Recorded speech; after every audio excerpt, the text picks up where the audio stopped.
John, after looking at how AI can help athlete safeguarding, I was wondering if it could help with the issue of social media misinformation. It's getting really bad. Yeah, I agree, Pete. It does seem to be getting out of control. So let's explore curbing social media misinformation on this episode of AI.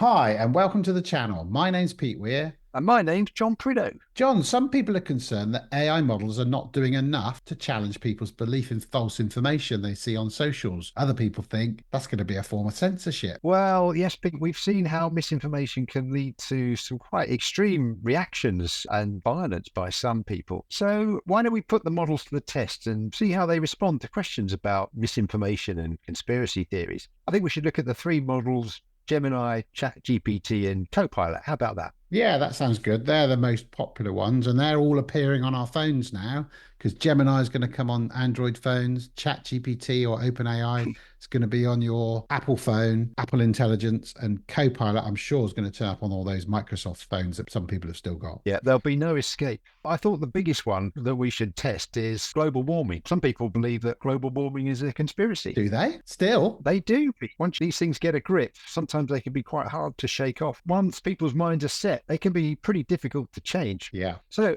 I asked all three of these models, is global warming a conspiracy? And reassuringly, they all pretty much came back with the same answer, which was no. Global warming is not a conspiracy. It's a well-established scientific fact. It's quite firm with its response. Yeah, ChatGPT was pretty succinct. Gemini also went on to give you a bit of advice as well. So at the end of its response, it said it's important to rely on credible scientific sources and avoid spreading misinformation. Oh, I like that. Saying the right thing, I think. Yeah. Copilot also offered some sources that you could check out yourself, some links to scientific reports and journals, which I thought was quite helpful. If you want to find out more, it instantly gave you a route to go and do that. It's getting you on the path of that established knowledge and enveloping you in the truth rather than enveloping you in conspiracy and misinformation, which seems to be the thing that happens when you start looking at these things on social media. Yeah, and maybe if you're using these tools relatively frequently, if it continues to suggest that you look at other sources, it might become a habit. You get better at exploring and checking out things rather than just taking what you've read for granted. A little bit of education as well by the look of it. Yeah, so quite an encouraging response. Okay, got any others? Most of us pretty much believe global warming is not a conspiracy. Yeah. Something that's a bit more edgy. How about something I've been interested in, and maybe not everybody's heard of this, the idea of the 15-minute city. Oh, what's that? It's actually been around quite a long time. In fact, there's other versions of it, like the 20-minute city and so on. Been around since the 1920s and the 1950s. People have had these urban planning ideas. The concept is that basically everything should be near to you. So when you want to go shopping, you only have to pop 15 minutes down the road on your bike or walk. Pretty convenient. I wouldn't mind doing that.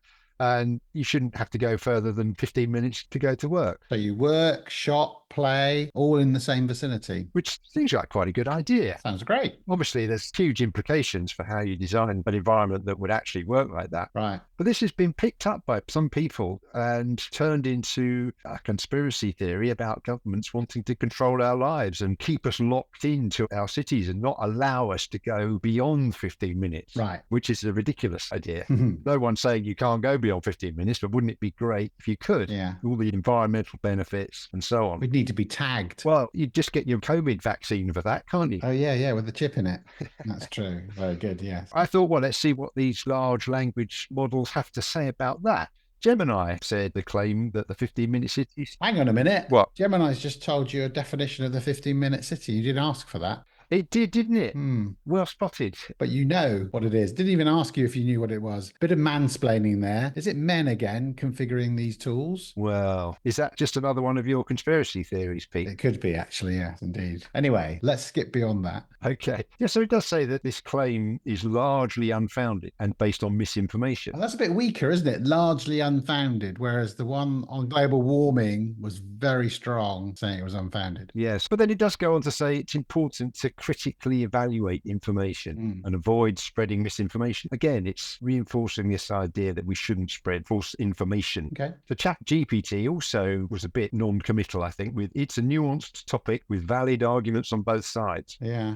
So that's sort of saying, yeah, either side could be true. I'm sure there's valid arguments of this 15-minute city being good or bad, but actually being an instrument of government suppression seems quite an extreme view. Yeah, that's suggesting there's a valid argument that it is a form of government suppression. Yeah, which is a bit worrying. Which I'm pretty sure it's not. I think the government's got better things to worry about than trying to keep us locked into our homes.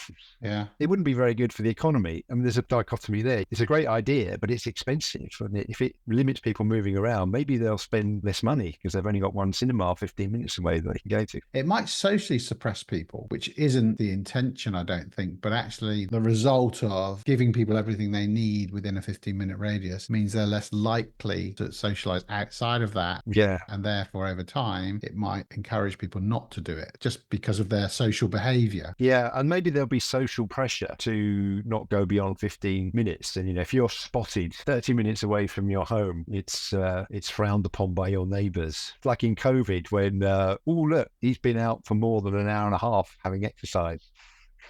Yeah.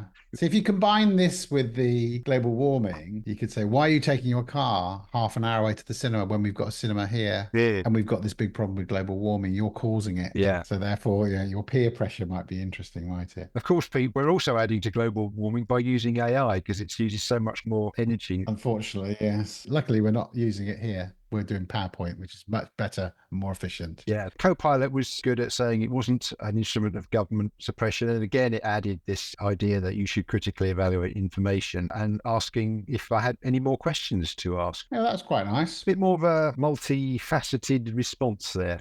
I think there are a few others that I've heard in the past, which I guess are quite historical when things like 5G got rolled out, and we've all got 5G here now.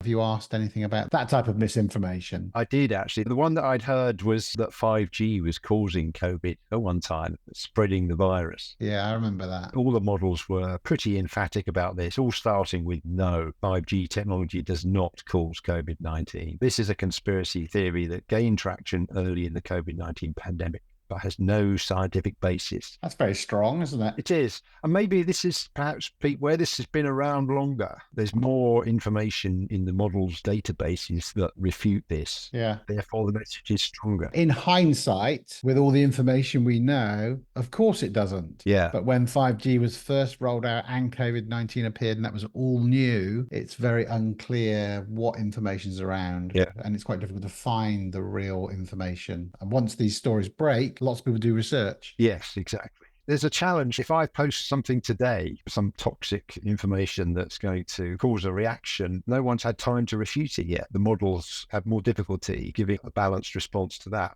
Although they could use, as with the athletes, some kind of sentiment analyzer to detect that what I'm putting up might be misinformation. I'm sure they could do that. Yeah, so that's interesting, John, because there is a story that's broken recently, and it's this one. In Springfield, they're eating the dogs. They're eating the cats. They're eating the pets of the people that live there. They're eating the dogs. They're eating the cats. They're eating the pets of the people that live there. So what did it say about that then? Wow. ChatGPT said there is no credible evidence or verified statement of former President Donald Trump ever saying anything about eating cats. Well, that's incorrect because he did say it. That's very interesting. I hadn't spotted that. Yeah. Yeah. It goes on to say it is likely misinformation, satire, or rumor. That's quite a generic thing about false statements of out of context quotes often circulate. It wasn't really an out of context quote. No. So that's interesting, John. So I thought I'd go and have a look at Grok, the Twitter-based tool, and it said, are migrants eating cats in Springfield? And interestingly enough, it says There's been no verified reports or credible news stories confirming that migrants are eating cats in Springfield or any other location in the US. That's a good response. Yes. And then it goes on to talk about here are some points to consider when regarding these types of claims: verifying the source, fact checking, cultural misunderstanding, local news, looking at official statements. Yeah. The local news one's quite interesting. If such an event was occurring, local news outlets in Springfield would cover it, and they haven't covered it.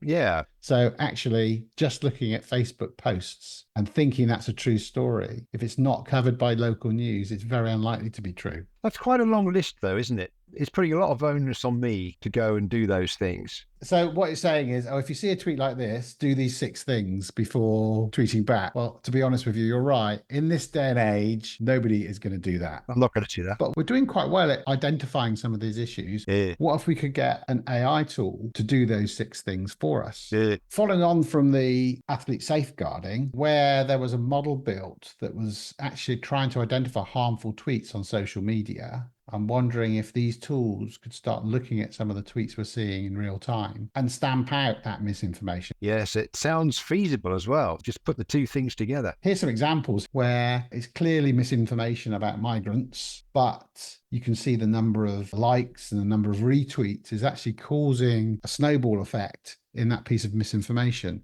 If we could use these tools to identify that and stamp that out quickly, wouldn't that be an amazing thing?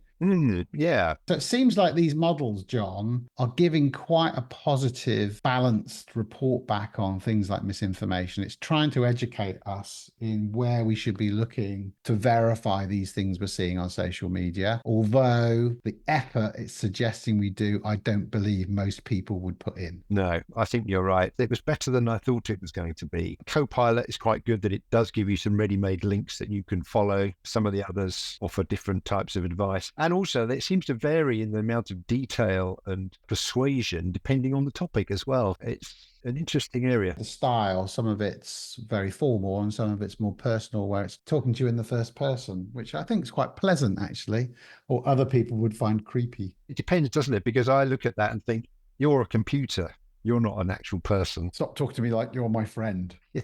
I wonder if anyone's done any research on this sort of stuff. Maybe. Do you think we should take a look at it? Let's dig around and report back to our viewers in the next episode. Yeah, John. So let's find out if there's any AI models or research about ways to curb this toxic use of social media and help stamp it out. I can't wait to dive in, Pete.